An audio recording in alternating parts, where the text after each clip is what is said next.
Guys ইউটিউবে আমরা যে কোনো ক্যাটাগরির ভিডিও বানাই না কেন, তিনটা জিনিসের অবশ্যই আমাদের দরকার পড়বে ইউটিউব ভিডিওর প্রতি। তিনটা জিনিস অবশ্যই দরকার পড়বে। এক, নো কপিরাইট মিউজিক, তারপরে নো কপিরাইট ভিডিও, তারপরে নো কপিরাইট ইমেজ। এই তিনটা জিনিস কিন্তু আমাদের ভিডিওর পেছনে লাগবেই, না তো আমার ভিডিওটা প্রফেশনাল হবে না, কি আমাদের ভিডিওটা মানুষ কিন্তু ফুল ওয়াচ করবে না এই তিনটা জিনিস যদি না থাকে। অথবা যদি আপনার নো কপিরাইট যদি ইমেজ না থাকে, তো আপনার থাম্বনেলটাকে বেটার কোয়ালিটিতে আপনারা বানাতে পারবে না।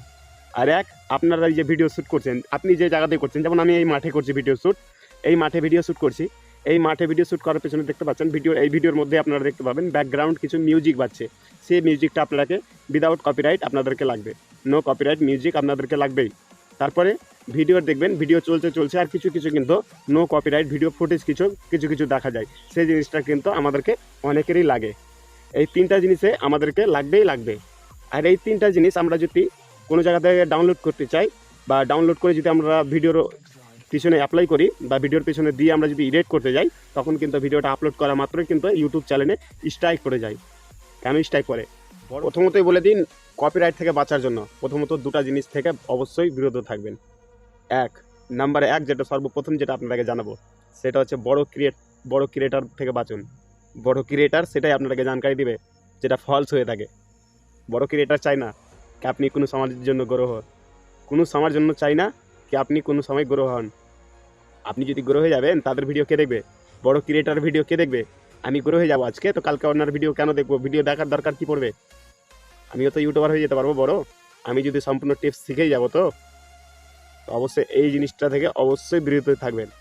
দুই, উনি যেটা বলছে, উনি যেটা অ্যাপ্লাই করতে বলছে, উনি যেখান থেকে, যেমন এক্সাম্পল আমি আপনাকে বুঝাই কি, আপনাকে একটা ওয়েবসাইটে নিয়ে গেল, এখান থেকে নো কপিরাইট মিউজিক ডাউনলোড করে নিলে, সেটা আপনার ভিডিওতে অ্যাপ্লাই করে নিলেন, আপনার ভিডিওতে অ্যাড করে দিলেন সেই মিউজিকটি, আপনার ভিডিওতে স্ট্রাইক পড়ুক, যা ইচ্ছা তা পড়ুক, ওনার কি যায় আসে? আপনি গ্রো হন আর না হন, ওনার কি যায় আসে? উনি গ্রো হতে পারলেই হলো, আর ওই ভিডিওটার মাধ্যমে আপনাকে জানাতে পারলেই হলো, ওনার ভিডিওটা ভাইরাল হতে পারলেই হলো। আপনার কি যায় আসে? সেটা দেখবে না। এই যে আমি ছোটো ক্রিয়েটার, আপনাকে যেটা শেখাচ্ছি এটাই বাস্তব। আর আজকে আপনাদেরকে সম্পূর্ণ দেখিয়ে দেবো আপনারা কীভাবে no copyright music, no copyright image download করতে পারবেন, সম্পূর্ণ টিপস বাই টিপস আজকের ভিডিওতে আপনাদেরকে দেখিয়ে দেবো। সর্বপ্রথম নো কপিরাইট মিউজিক ডাউনলোড করার জন্য আপনাদেরকে কোনো ওয়েবসাইটে যাওয়ার দরকার পড়বে না। আপনারা সিম্পলি আপনার ইউটিউব চ্যানেলটাকে ডেস্কটপ মোডে ওপেন করে নেবেন, যে কোনো ব্রাউজারে যেয়ে। তারপরে আপনারা নিচে দেখতে পাবেন অডিওর অপশন, সেখানে ইউটিউব নিজেই অডিও নো কপিরাইট দিয়ে রেখেছে।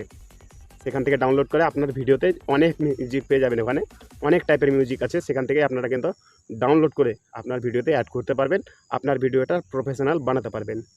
নো কপিরাইট ইমেজ ডাউনলোড করার জন্য অনেক ওয়েবসাইট আছে, অনেক অ্যাপস আছে। আপনাদেরকে যেটা অ্যাপসের কথা বলবো, আপনারা গুগল প্লে স্টোরে যাবেন, সিম্পলি আপনারা ইমেজ ডাউনলোড বলে সার্চ করবেন, সর্বপ্রথম যেটা ইমেজ ডাউনলোড অ্যাপ্লিকেশন পাবেন সেটাকে ডাউনলোড করবেন, সেখান থেকে নো কপিরাইট ইমেজ ডাউনলোড করে নেবেন। এটার যদি আপনারা ভিডিও চান, ফুল ভিডিও, সেটা আপনাকে কোনো অন্য ভিডিওতে আপনাকে দেখিয়ে দেবো। আর যে এখান থেকে আপনারা বিনা কপিরাইট ভিডিও ফুটেজ যদি চান, তো ওই ওয়েবসাইটের লিঙ্ক এই ভিডিও ডিসক্রিপশনে থাকবে, আপনারা যে ক্লিক করে যে কোনো ভিডিও আপনারা কিন্তু ডাউনলোড করে নিতে পারবেন সার্চ করে।